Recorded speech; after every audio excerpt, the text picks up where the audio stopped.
We have an excellent program with Mara McCrossin, who's with us, and we're so happy she's here. Mara has a master's degree as an adult health nurse practitioner from Stony Brook University. She's a nurse practitioner for the Brain Injury Unit and the Parkinson's Rehabilitation Program at Glen Cove Hospital in Glen Cove, New York. Mara, thanks for joining us today. We're so happy you're here. Thank you so much for having me. I'm excited to be here. So I guess I'll go ahead and share my screen. I did just prepare some slides for you guys. I believe this is it. And, yep, okay. We can see. You can see that? Excellent. My name is Mara McCrossin. I am a nurse practitioner and I work at Glen Cove Hospital, which is in New York, part of Northwell Health. I work specifically in the Parkinson's Rehabilitation Program and as mentioned in the Brain Injury Unit as well. So I do see a mixture of patients overall, but our focus is really Parkinson's Rehabilitation. We do see movement disorder rehabilitation as well. I'm also the supervisor for the advanced clinical providers, so our nurse practitioners and PAs, and I work specifically in the Department of Physical Medicine and Rehabilitation. But my supervising physician is a neurologist, so we do have our neurologists on board with all of our patients as well. And overall, my background, just a touch, and then I'll get right to it. So I've been a nurse for 14 years. 6 of those I have been a nurse practitioner, and my career has mainly been in neurology, working with a whole plethora of neurological disorders, and most recently the past 2 years with Parkinson's and movement disorders. Today I'll be talking about rehabilitation in Parkinson's disease and movement disorders as well. I wrote Parkinson's disease here just because that's our main focus, but everything that I will be talking about today can be applied to pretty much any movement disorder that is out there. So just a little bit about Parkinson's disease, which many of you may already know, but if not, then this is a little tidbit, some information that you can kind of take home. So about 1.2 million people have Parkinson's disease in the United States. I did not realize it was, I don't know if it was that little or that much, but I did not realize the scope of that until I kind of looked these numbers up. And in 2035, that number is expected to double. And I think that has a lot to do with better diagnostics and better understanding of the disease and people seeking the help that they need, earlier on in their disease as well. It is the fastest growing neurological disease in the world, with 95% who are over the age of 65. And in Parkinson's disease, there's a whole bunch of different aspects to the disease as well, which causes that hospital rate to be 1.5 times higher than the regular rest of the population. 60% of Parkinson's patients experience at least one fall, and 39% have recurrent falls. I'm sure many of you here can, relate to that. 76% of falls will require medical care, whatever that may mean, and 33% do result in injury or fracture of a bone. And unfortunately, with those who do have falls with injury and fracture, the mortality rate is quite high, is 10.6%. So kind of some take-home little tidbits on that. Some of the issues that many people with Parkinson's and movement disorders experience are listed here. So as many of you know, not only do you have motor impairments, so movement issues, but you also have the non-motor impairments that come with that. So what's the difference between those, and how does that kind of come into play here with rehabilitation?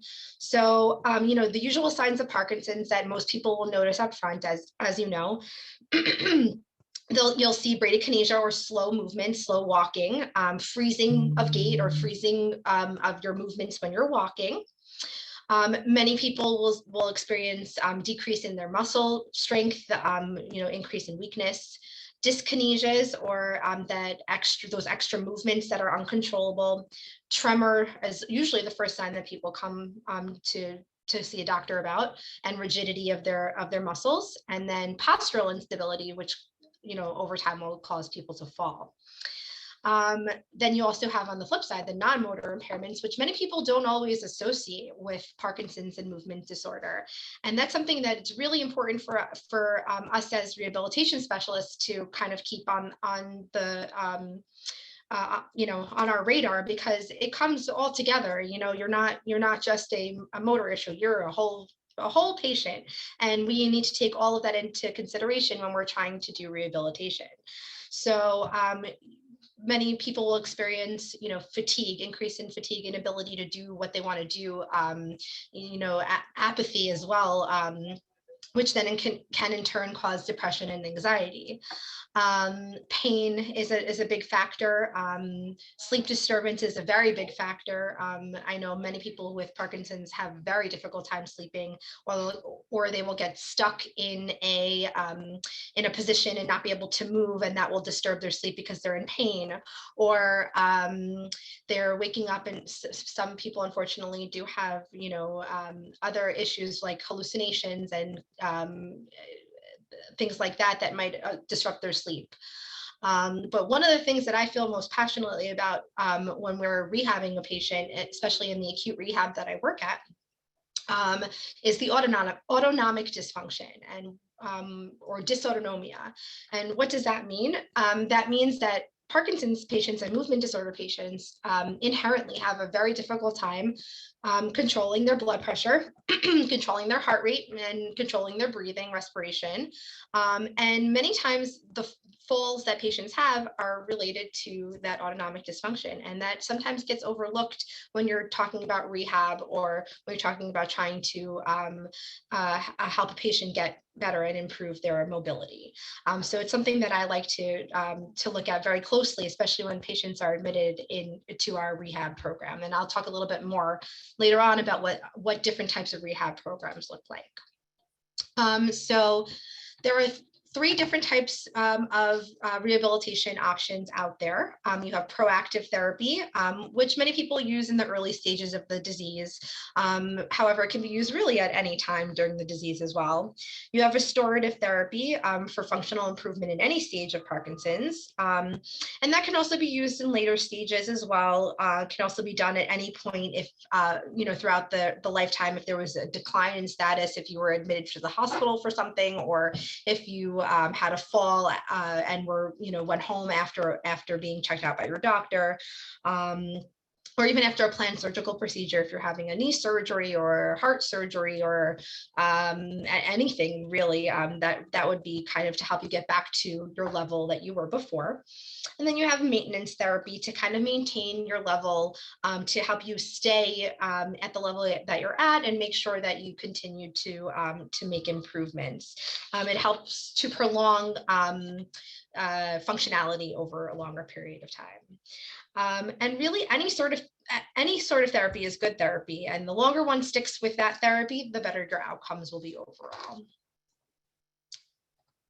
Okay. So to kind of dig deeper into this, so what does proactive therapy look like? That would be usually outpatient therapy, about 4 visits within a 6 to 12 month interval. So if you're home and you're feeling good and you kind of want to do something to help keep yourself active and maintain where you're at right now, it would be good to kind of tap into your proactive therapies, talking to your primary doctors, talking to your neurologist, to get referrals to even just see a physical therapist, occupational therapist, or speech therapist, a few times over those months, to just check in, make sure you're on track. Oftentimes those therapists will give you exercises to do when you're home, things that you can do without being observed on a regular basis, and kind of guide you on how to maintain your level at where you are at that time. Sometimes the therapist will come into the home. That is always an option, and it's something that, again, you can talk to your primary providers to kind of come up with a plan for that. Proactive therapy can also look like self-therapy. So there are many programs out there that many of you probably know about already, but there's Rock Steady Boxing out there. There's Dance for PD. There are some of the local wise, we'll have programs for boxing and dance that are not affiliated with those specific Parkinson's programs that would be helpful. There are easy exercise classes, chair classes that many community centers will implement. And those are really good ways to kind of stay proactive in your therapy without utilizing PT, OT, and speech therapy care. Next we have restorative therapy, and restorative therapy can be done in 3 different ways.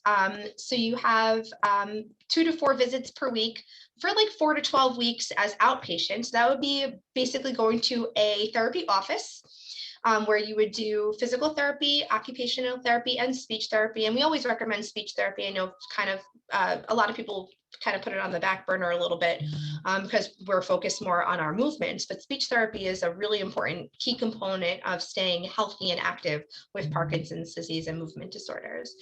So usually recommended for restorative. And again, just to remind you, restorative would be after an event, a medical event. You were hospitalized, you had a fall, you had a surgery, something like that. And so that would be in the outpatient setting. And then there are 2 inpatient settings. And there are big differences between acute rehabilitation and subacute rehabilitation. And I'll talk a little bit about those as well. So I'll start with the subacute rehabilitation arm of things. So it's usually done inpatient. That's in a setting of a nursing home. And in the nursing home, they have therapy gyms, just like they do in acute rehab or in an office.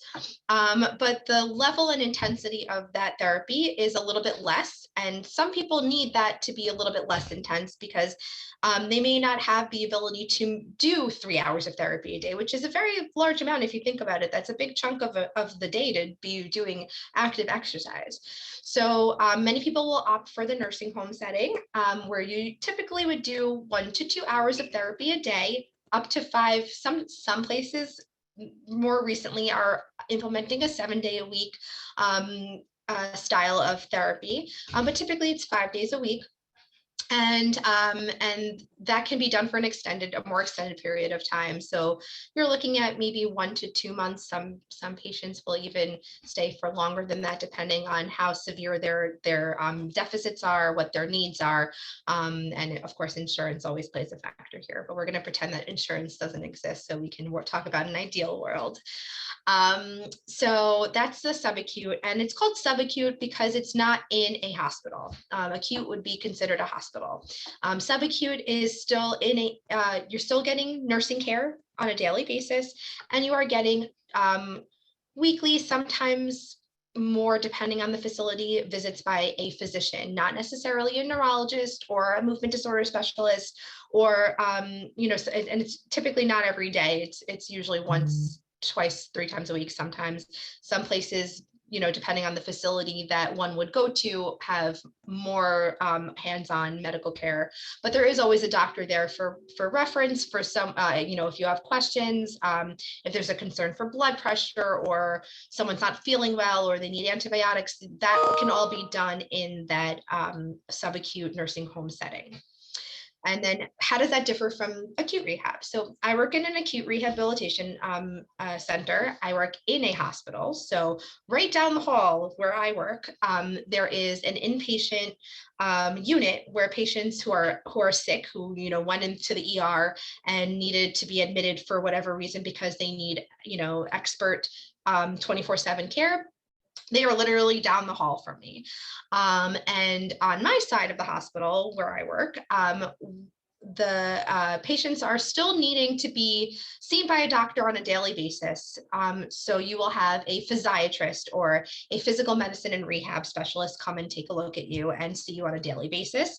And they will confer with whatever medical specialists they would need to confer with in order to get you the most comprehensive care that you need, or that especially if something is happening that needs that acute care. So for example, if you were admitted, let's say you had spine surgery for whatever reason, and you also happen to have Parkinson's disease. You would come into our rehabilitation center. You would be admitted as if you were in a hospital. It looks like a hospital. The nursing care is 24 hours a day. There are PCAs or patient care techs, nurses aides that are around as well.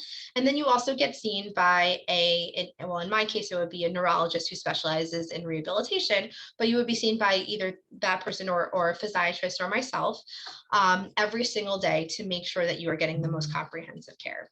The caveat of this is that yes, you would need to have some acute medical issues that would need to be remediated or looked at by a physician on a daily basis, but you would also need to have the tolerance to be able to participate in 3 hours of therapy a day. So you need to be, it's kind of funny, you need to be sick enough to be there, but also well enough to be able to participate. So it's a fine balance. But in general, with Parkinson's disease, we make do with the levels that patients are at, as long as cognitively you are well and you are able to tolerate being out of bed without your blood pressure dropping, and you're able to go to the therapy and you're motivated, you would qualify for acute rehabilitation. And that's 3 hours of therapy, 5 days a week. And typically it's a much shorter period of time. So you're there for about 2 weeks versus the subacute rehabilitation in the nursing home where you're there for like 2 months or so. And that's not to say also, you know, because it's a 2-week stay, that's the end of your rehabilitation. That's kind of also where the outpatient restorative therapy comes in. So let's say you were admitted to our acute rehabilitation program, you stayed for for the 2 weeks. We would then recommend that you do the 4 to 12 weeks of outpatient restorative therapy as well, to kind of help maintain you and make sure that whatever you've learned and gotten better at in rehab, that you kept with that and stuck with that. Sometimes going home isn't always an option, and that's something that we understand as well. And maybe you could benefit from longer therapy after you've been in an acute rehab facility in a hospital. Subacute is also an option after that, and sometimes people go stepwise from an acute rehabilitation stay to a subacute rehabilitation stay, and then eventually to outpatient therapy. Of course, it's always important to have your support person, whoever that may be, friend, family, and we always involve them in all of our programming as well. It's because we know how that plays a role in your rehabilitation as patient. So that's kind of a quick rundown of our restorative therapy. And then you have maintenance therapy. And that would be kind of after that restorative therapy is over, we would still recommend continued ongoing therapy to help maintain everything that you've learned. Again, I keep using the word maintain because it is so important to continue your journey. So that way, all the good that you've done and all of the work that you've put in sticks with you, and you get to maintain that for a long period of time. So that can be, again, either in your home, or you can go to an outpatient rehabilitation office. Either one is sufficient. Sometimes people even start at home and then transition to an office as they get better, and that's fine as well. And sometimes we will implement maintenance therapy later on in the later stages of Parkinson's disease, even if they haven't been admitted to an inpatient facility, to help prevent further decline of the disease as well. So what other types of outpatient therapy is out there? There is a lot out there, as you can see from my crazy list here. So there are so many different programming options out there for physical therapy, occupational therapy, speech therapy, just exercise in general, things that you can do on your own. So I'll kind of go into a couple of these just so we can kind of get a quick understanding of that. So some of the big ones that are out there, which many of you have probably heard of, are LSVT. So you have LSVT big and LSVT loud. The difference between those is big is going to be focusing on motor movement. So you're going to be working with a trained therapist who has gone through specific Parkinson's and movement disorder training for this LSVT program. And they are going to work on activities with either fine motor movements like buttoning your shirt, larger motor movements like getting up from the sofa or chair, maintaining your balance. And this type of therapy helps improve walking, helps improve your own self-care, and may even help people recalibrate how they perceive their movements with what others actually see. Sorry, I lost my train of thought. I'll move on to LSVT Loud.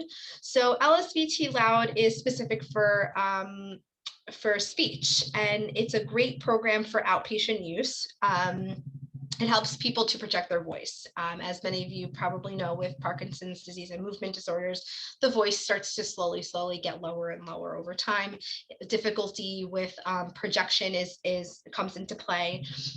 Difficulty with being heard. Sometimes with movement disorder like PSP or progressive supranuclear palsy, the voice becomes high pitched. So LSVT is a really good way to help to mitigate some of those issues and help to get back to a normal loudness of voice.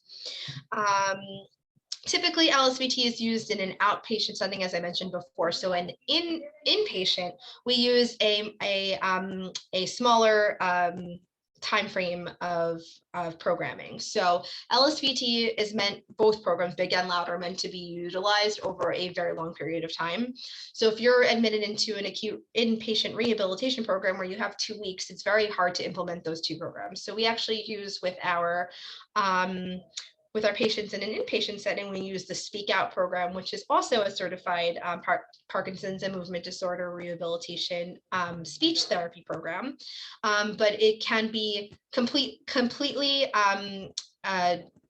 it can be completed in the 2-week time frame that most patients stay in rehab. So that's just kind of an example of one of our speech therapies that we utilize. Specifically in the rehabilitation program that I work in, our therapists are all trained with specific Parkinson's rehabilitation modalities. So they're able to be very well versed in patients' issues that one may come across when they have Parkinson's disease, and they learn different ways to help mitigate that. So using like the treadmill machines is very, it sounds silly and easy, but using the treadmill machine helps with, with the walking. Using stationary cycling will help to regain strength in the quad muscles, which will in turn help with balance. Same with the elliptical machines. Then you have, unfortunately, we don't have hydrotherapy where I work, but it is a great thing to try and utilize hydrotherapy, even if it means walking in the pool around in circles. It helps with balance. And many people who do have that balance concern, there's a low risk for injury when you're using hydrotherapy. Dance is another big thing. Where I work, we utilize Dance for PD, which I'm not sure if many of you utilize, but it's a great program. The dance therapists are specifically trained to help with Parkinson's and movement disorders, and they will help with just movement in general, and any sort of movement is good movement, as I mentioned before. So any sort of dance that you like, whether it be Samba or even Tai Chi, which is not really dance, it's another form of therapy, but that's another way to kind of utilize your larger movements, and will help keep you going. And these are classes that you can actually find even outside of mainstream therapies. And then on the other side, we have resistance trainings to regain your strength, balance therapy, and gait training. And one very important thing that trained therapists can help with is cued therapies. So I'm not sure if any of you are familiar with using a metronome to help with maintaining proper walking patterns. So they'll use the metronome as a cue to take steps. There are also special walkers that have been developed, such as like the U-step walker, where you can add on a laser pointer to the walker, so that way it cues the person to take an appropriately large or small step to avoid imbalance issues or to avoid falls. And then, of course, we mentioned rock steady boxing, and then task-specific training as well. So I think I went into a lot of detail on that, but there's so many things out there that you can definitely utilize. So I'm going to go backwards a little bit into inpatient therapy and what that would look like, and why one would end up in an inpatient therapy setting. So we talked about falls with injury, whether that be a fall, you hit your head and now you need stitches, or a fall, you broke your bone and now you need a cast. These are all reasons why one would end up in therapy inpatient. You may have a medical decline, such as from a pre-existing condition, maybe unfortunately, you or your loved one had a heart attack, or your blood pressure was out of whack, or you had a stroke, or you had an infection. Any of those things can land you in the hospital and eventually cause you to be debilitated where you would need therapy. And then, as we mentioned before, surgery is another big one of why people end up in therapy with us. To go in a little bit more into depth of the differences between the therapies, because I know sometimes that gets asked, why do I need three? Because there are three different main parts of your body that need to be focused on, and they all are different and unique. So physical therapy, we're focusing on larger movements, walking, transferring, getting in and out of the bed, getting out of the chair to use an assistive device such as a walker or a cane. Physical therapy will help to work on getting up and down the stairs in a safe manner. So it's your overall gross motor movement, so your big movements. And then you have occupational therapy, which is at this point a little bit of a misnomer because you're not utilizing occupational therapy for work, although you can. It's more for your fine motor movements. So you have your activities of daily living, dressing yourself, bathing yourself, transferring from your chair to get into the shower, transferring from your chair to get into to get on the toilet, or utilizing a commode, helping you play games with your children or your grandchildren, or utilizing your cell phone, your iPhone. So those are things that occupational therapy would help to work on. Not only do they work on those things, sometimes our patients will far surpass what the expectations are for them while they're in therapy, and they'll have, they'll come in already dressing themselves, bathing themselves, eating, things like that. So we can focus on higher level ADLs or IADLs, which is money management or medication management. And these are things that sometimes kind of get put onto our caregivers or our loved ones or our friends, and you may want to get back to doing those things a little bit. And occupational therapy can help to come up with a plan to help get you back there. There are different tools and techniques that can be implemented, not just from a cognitive standpoint, but just in general. There are different things that can be added to different apps out there that can be added to your phone to help do these things that make it more cognitively easier for one to do those things. And then you have speech therapy. And many people will say, I speak fine, everyone can hear me. Or they'll say, I'm a little lower than I was before, but it's still okay. However, speech therapy is not just about projection of your voice, it's speaking clearly, but it's also your cognitive thinking, your reasoning, your ability to do all of the other tasks that you need to do. And so utilizing all three of these therapies together is very, very important because it helps regain your functionality and your independence overall in the end.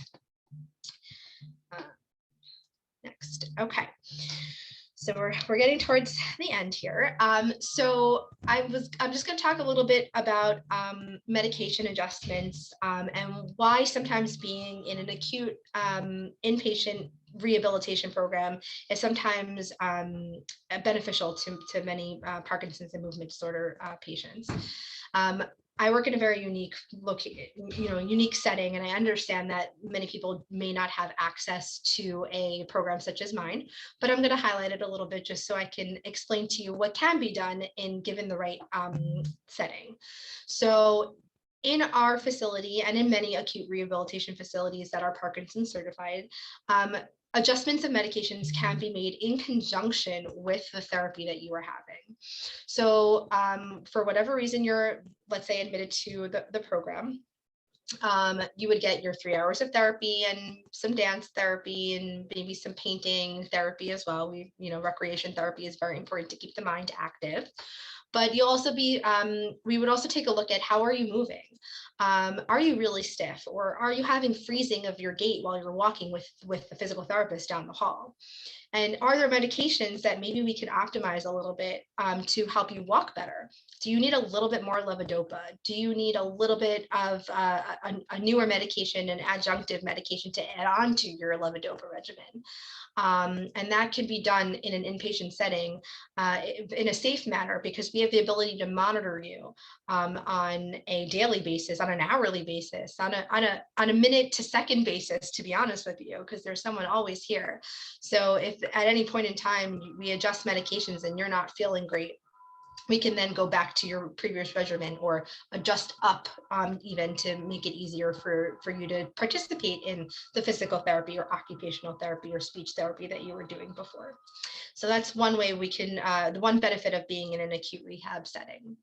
The other part kind of talks about the non-motor portion of the disease, which I find to be more of my passion a little bit in helping, because as I mentioned at the beginning of this presentation, I find that oftentimes patients end up in the hospital purely because their blood pressure dropped. I'm sure there are many of you who have had this experience before. Where you were sitting up talking to your family members and you got to go to the bathroom, and you stand up and you just feel like lightheaded or dizzy, or you feel nothing at all and you fall to the floor, and you're like, why did that happen? Oftentimes it's that dysautonomia, or the inability of the body to regulate your blood pressure and temperature, and it's no fault of yours. But with Parkinson's disease, many people do need medications to help boost their blood pressure or to help their heart rate. And that is something that I sometimes gets overlooked when you're not looking at the patient as a whole in that rehabilitation setting. So oftentimes we'll have patients who will be in therapy, and we'll get a call, hey, patient's blood pressure is 80/40, which, if normal would be 110/70. 80/40 is quite low for someone, and they may feel really crummy, and they may not be passing out, they may not be falling, but they may feel slow or sluggish, sleepy, and it's something as simple as giving them more water to drink, or maybe they need a little bit of IV fluid, and that's something that can be done in an inpatient acute rehab setting as well. But oftentimes they need a medication such as midodrine or Florinef. These are ones you may have heard of before. And sometimes those get initiated here in our program to help those patients participate in therapy in the long run, and maintain them at home so that way they don't fall at home as well. So I feel very passionately about that, and it's something that I would say a takeaway, at least from my presentation today, is to keep an eye on your blood pressure. If you don't have a blood pressure machine at home, definitely get one. And I definitely recommend checking something called orthostatic blood pressures, because what would happen is what's called orthostatic hypotension, or orthostatic meaning change in position, and hypotension meaning low blood pressure. So what we would recommend to many of our patients is if you're finding that you're feeling lightheaded or dizzy or sleepy when you're sitting up out of the chair, check your blood pressure before you get up out of bed in the morning. And then when you're sitting in the chair later, check it again.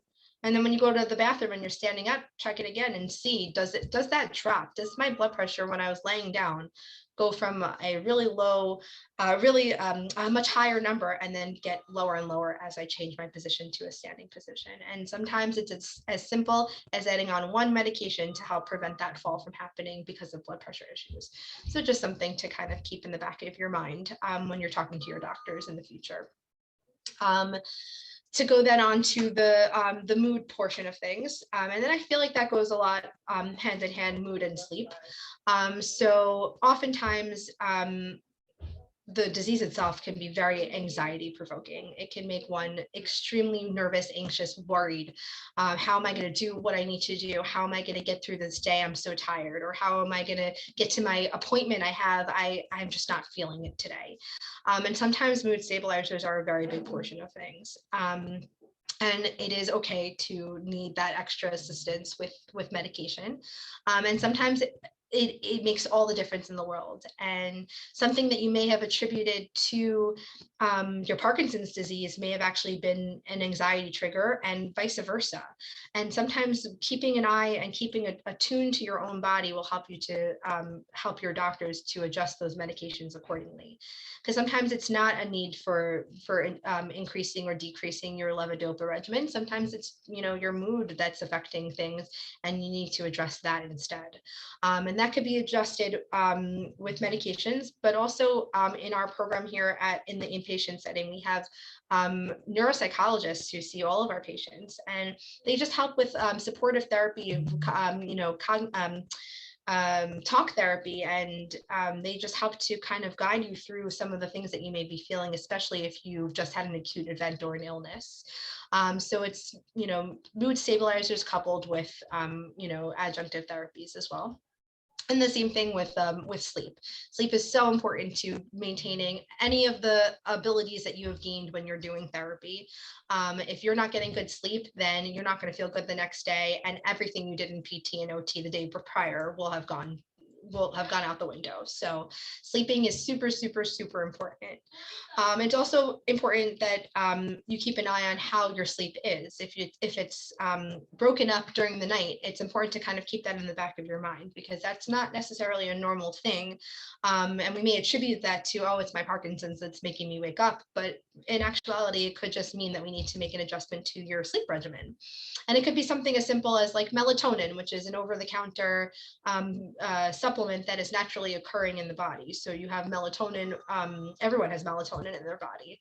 That feeling that when you're feeling tired, when you're about to go to sleep, that's melatonin increasing in your body. And sometimes we just need a little boost, a little oomph to get ourselves in that mood to sleep. Sometimes you need something a little bit stronger to help you sleep as well.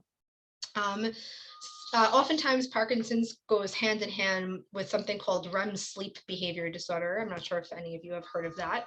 And that is like I said, it gets coupled with Parkinson's disease, where patients will sometimes yell out in the middle of their sleep. They will have no recollection of it, but their partners will hear it, or their neighbors may hear it, or whatever the situation may be. And even though you may wake up and not even remember doing it, it still is disruptive to your REM sleep. And that can in turn make you feel extremely tired the next day. So it is important to keep that in mind, and your movement disorder specialist will probably talk to you about those questions when you go to see them. But that is important to help to manage as well.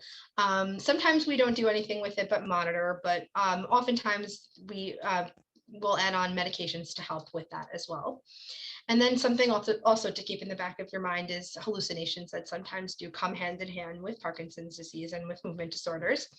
And mitigating those as well is helpful. However, in our setting, when our patients are admitted here, if the hallucinations are benign, or sometimes you'll see small animals or children frolicking in the distance, we'll talk to you about it and help kind of ease you out of those hallucinations. But oftentimes we won't chase after those with medications. But it is important to keep a diary or keep track of those, so that way we can help improve sleep and overall function during the day. So that's something that's kind of special to our program here at Glen Cove, where we can kind of make those adjustments while you're here. And that goes, like I said, hand in hand with the actual physical, occupational, and speech therapy. I guess with that, I would turn it over to questions, if that's okay. Thank you, of course. So I do have some questions, one of which you covered because somebody asked about a treadmill, and you did talk about that, how that can help the motor symptoms. Yeah, so any movement is good movement, like I said before. So treadmill can oftentimes help with balance, but you have to be very careful. I would always recommend when you're starting it for the first time to be with someone. So if you have a treadmill at home and you've never used it before, and you're like, I'm going to start using it, Mara said, definitely have someone nearby, or talk to your doctors about it beforehand, because you don't want to get started on the treadmill and then you have an issue and you have an injury. So but it is definitely a good tool to utilize, especially after you've seen a physical therapist. And they may say, yes, walk on the treadmill 10 minutes a day, or better yet, walk outside, walk around the block. And sometimes just change of scenery can make all the difference as well. You did kind of talk about how your unit is a little unique. Somebody asked if they were in the emergency room because of a fall, could they go directly to an acute rehab? Do all hospitals have this sort of a unit? How would you know if your hospital has it? That's a really great question. And I apologize for not touching on it before. It is important to know that if you have fallen and you are in an emergency room, that you have the ability to ask to be admitted to a rehab facility. That is something that you can advocate for on your own. So what I would recommend, if it's something that you're thinking of in the back of your head and you've just gone to an emergency room and you've fallen and they say, you know what, you didn't break anything, you can go home. You could say, well, you know what, I've been declining. I noticed that I've been falling a lot at home. This is my 4th fall, this week alone. And this is the only one that's brought me here today, but it's not my first fall ever. Do you think maybe I can be evaluated by physical therapy or occupational therapy for admission to a rehab facility to help get me stronger? That is 100% something that you can ask for. And I would definitely encourage you to do that. And, not everyone realizes that you can kind of take hold of your own path and your own therapy when you're a patient. You're allowed to ask for things. The answer may be no, but you're allowed to ask for things that may help you in the long run. Asking for a social worker to see you before you go home to kind of talk about discharge planning. That's always an option. There's always a social worker in an ER that can help to guide you.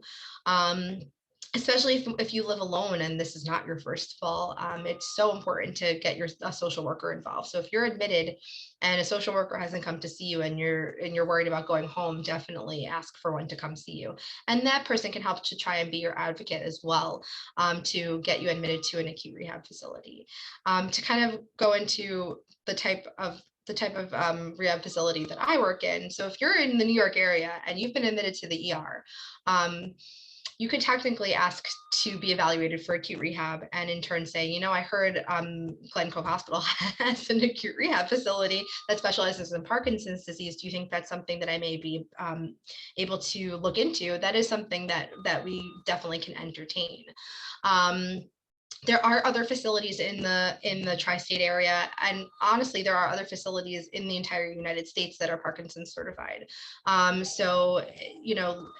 There are, if you go on websites or if you type in acute inpatient rehabilitation centers in my area, many will come up and you can kind of see which ones specialize in Parkinson's disease so you can make a better referral for yourself if you are ever in that situation. Somebody asked if you had, because you kind of talked about some of the fatigue, do you have any tips for minimizing fatigue and things like that? Yeah, absolutely.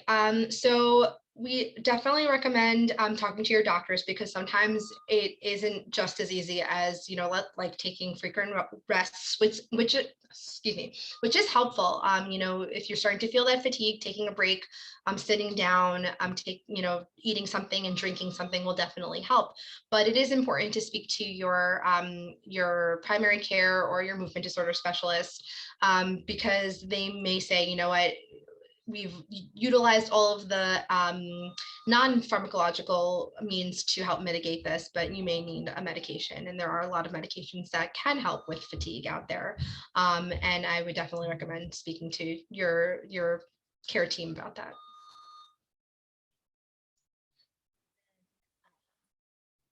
Asked about exercises to improve balance, and I was thinking that was kind of a prehabilitation question, the first kind of rehab, sort of before we even get to potentially having the fall. Can you talk a little bit more about how people can access this? You kind of did a good job of showing how to advocate. How do you advocate for this? Because again, it's sort of like, it'd be great if we could almost prevent it before it happened. Yeah, exactly. So the boxing program, Rock City Boxing in particular, is one of the Parkinson's specific programs, but boxing in general, Tai Chi, yoga, Pilates, and they do have like Parkinson's specific Pilates, you kind of have to search for it. I'm not familiar offhand with where these programs exist, but they do exist. And even if they don't exist in your area for Parkinson's in particular, there are many places that will modify these exercises for patients who are more debilitated. So they have, there's a lot of places that offer chair yoga. And while even though you're sitting in a chair, it still helps with strengthening your core, which in turn helps with balance. So there are so many, classes out there that are nearby that you may not think to ask about that can help with this. I know, like, for example, in my local community center where I live, they offer the chair yoga and they offer the Tai Chi, and they're free to the people who live in my township. So I'm sure there are programs like that nearby you as well, or senior centers often have programs such as this as well. Even just going to those programs and just doing core strengthening exercises in general will help with your balance overall. There are a few people asking, have you ever heard of the TheraCycle? I don't know. Is that like the bicycle? I'm not. Yeah. So I'm assuming that's kind of like what's that more famous one? With a P. I'm blanking on the like name. Peloton, you mean? Peloton, that's the one. Any of those programs, they do have the online component, and you could choose a less intensive therapy that would work better for you. Bicycles also help with balance because you need to keep your body upright. But again, same as the treadmill, make sure that when you're on any of those machines that you clear that with your physician team and care team first, so that way they can, you can tolerate being on those bikes. There are bikes that are more recumbent that have armrests on them that sometimes will help with keeping your body in line, but yet you still get the benefit of strengthening the quads with the cycling motion. Now let's just say we got lucky and we're in Glen Cove Hospital. Okay. Not that we're lucky to be in the hospital, but you understand what I'm saying. We're with what does the process look like? Do you visit beforehand? Does somebody has to ask to get you? Do doctors recommend? What happens? And then do you just get transferred to a different part of the hospital? What does this whole thing look like? So with Glen Cove in particular, there are two ways to, or really three ways to enter our program. And one of which is much harder to do not for our program. And I'll kind of go into detail with what that means. So the three ways to enter are to come from home. So we actually are one of the only programs that you can be admitted from your house. You don't need to be in the hospital setting. You don't need to be admitted for a decline. You need to show that you have declined over time, and that's why you need the inpatient rehabilitation, but you don't need to have been admitted to a hospital to enter our program. The way that works is you would be able to set up an appointment with our neuro rehabilitation specialist, who is the head of the program here at Glen Cove. And she would do a telehealth visit with you, kind of see what your functionality is, maybe even touch base with your primary neurologist. And we would also ask you to be following with a physical therapist and occupational therapist to kind of see what their gauge is on your functionality. We would review all of that. And we would then appeal to your insurance provider to get approval to bring you in from home. That process can sometimes take anywhere from 6 months to a year to get in from home. So it's a very arduous process. It takes a lot of coordination from a social worker and care manager standpoint. The other way to get into the program is if you are admitted through the ER or you've been admitted for whatever medical issue you've had, and you're currently in the hospital, you would then ask to just have a referral sent to our acute rehab. And this would be after you've already been recommended for acute rehab. So what does that mean? That means that you were admitted to the hospital, physical therapy, occupational therapy, maybe even speech therapy has seen you while you're admitted to the acute side of the hospital. And they've said, you know what, this patient looks like they're making good progress. I think they would have a really good benefit from being in an acute rehabilitation program. They would write in their note, I would like the patient to be admitted to an acute rehab. And then the social worker will then come to you and say, hey, here are the acute rehabs in your area. What's your top choice if you could choose one? And they may list 4 or 5 that are, you know, nearby to where you live. And you could say, you know what, I know Glen Cove has a Parkinson's program. I would love to be considered for that program. And then they would come up, they would kind of package all of your information together, send it off to our Glen Cove admissions team. They would review it and then let you know if that's something that you can enter our program, having done that arm of getting in. The third way is to actually have a deep brain stimulator placed. Now, not everyone is eligible for deep brain stimulation, but we work with one particular surgeon in general who works out of North Shore University Hospital. And if you meet certain criteria after surgery, you can be admitted to our program from there. So that's the third way of getting into our program. I hope that answers the question. Okay, so now once we're in the program, what does that what does that then look like as far as the therapy goes? Yeah, I'm like it was a long question I asked because it was sort of like, how do you get in, and then like what happens when you're there? Got it. Okay, I knew I was missing something.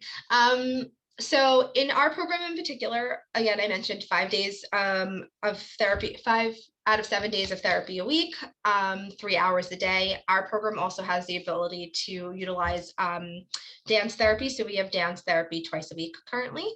We utilize the Dance for PD program. We love them. They send their instructors directly here, and we hold a class just for Parkinson's patients and movement disorder patients here in our in one of our gyms. And then we also have recreation therapy, which is done every single day.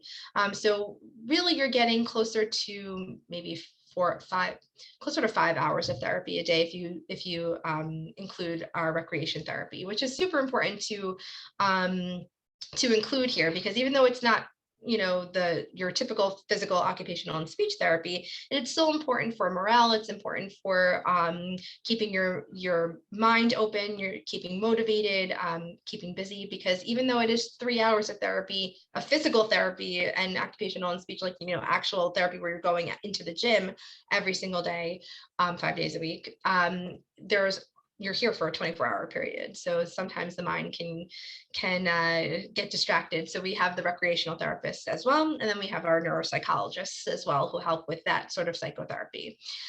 So you'll do that for usually 2 weeks. So especially the patients coming from home, they're usually admitted on a Wednesday. They stay for us until the following, you know, two Wednesdays afterwards, and then they'll go home from there. And they'll do their therapies, like I mentioned, 5 days a week. We have our families and caregivers come in as well, and they get to participate in therapy as well. So they get to see how what you're doing, how well you've progressed, and they're included so that way we can make sure you get home safely, and make sure that if there are new needs that come up that we see, oh, you know, hey, you've been doing it this way at home, but maybe you should be doing it this other way, we can then teach you and your caregiver to kind of work on that as well. So we always utilize family interventions as well. And sometimes we may say, you know, you came in, you were living alone before, and now we see you, maybe you need someone to be with you for a little while. We can help to guide you on that and how to get the help you need at home as well. And our social workers are very involved. We have a lovely social worker who helps all of our Parkinson's patients get home safely. So that kind of is like a brief synopsis of what our program would look like if you were to be admitted. Talked about the maintenance therapy. What does, can I assume, and I'm going to assume that, you know, when you say like you might only come in once or twice a month, there is homework that people should be doing. It's not enough to just come and see you once or twice a month. They have to be following what they've been assigned and practicing. That's exactly right. So maintenance therapy is also self-motivated. So that's sometimes why we end up with the restorative portion of things. But once you've done the restorative portion, in order to maintain that, you need to do your maintenance therapy. And the reason why we were saying, you know, a few times a month or a few times over a course of 4 to 6 months, however that may look for you, that's just to kind of help keep you on track. It's like, getting checkups at the doctor, let's say. So you go to see your doctor every 3 months. They say, yes, you're doing great. Let's continue doing these things. That's what your visit would look like for physical and occupational therapy in the maintenance mode of things. So you would need to continue doing all of the things that you've learned in those therapies. And then you go and you check in with your physical therapist and say, hey, how does my gait look today? Is there anything I should be doing differently? Or you could say, I noticed that when I'm doing this exercise, this is bothering me, or I'm doing this exercise and I wish I could do something more. And they may say, okay, let's add this on. So that's kind of what maintenance therapy would look like, where you go and you kind of follow up and say, how can I make things better? We have a few questions about long term as far as people wanting to stay in their house. And so one person asked about, are the stair lifts, the chair lifts that go up the stairs, is that a viable long-term solution in terms of, and I understand, because it's sort of like that's a way of staying in your house, whereas, personally, I am aware that in my house, the master bedroom is on the top floor. This is not a long-term solution. We would, as we're getting older, have to move because we couldn't have that chair lift or anything. And that's just to potentially have all the stairs is a problem. Are you familiar with these? Is that something like, would you see that as a viable long-term solution? Or would you say, well, it's good for short term, but I think it takes a very special patient and family to be able to utilize that in a long-term way. As everyone knows, movement disorders, Parkinson's in particular, is a progressive disorder. So as much as we try to mitigate all of the things that are going to happen, eventually they do happen, and it is unfortunate. But with that said, I think there's so many things out there that can help you stay in your home, and sometimes that is the one thing that keeps people going, is that they get to be in their own home, in their own environment. Stair chairs are a very safe and viable option. But I think that comes with the caveat of making sure that you have a good caregiver on your side to help with utilizing that, because it's not enough always to just utilize it by yourself. So, it could be a good short-term option if you are by yourself and you're able to utilize it by yourself. But having a good caregiver, whatever that may look like for you, is very important in that setting as well. We're almost out of time, so I did want to thank you so much for your input and your help today, and your time and everything. And so I did just want to, as usual, we have our tradition here at PMD Alliance, our wave of gratitude, and we just want to say thank you so much for giving us your time today. Thank you, everybody, for spending your afternoon with us. Thank you so much. This was so lovely, and I appreciate you having me.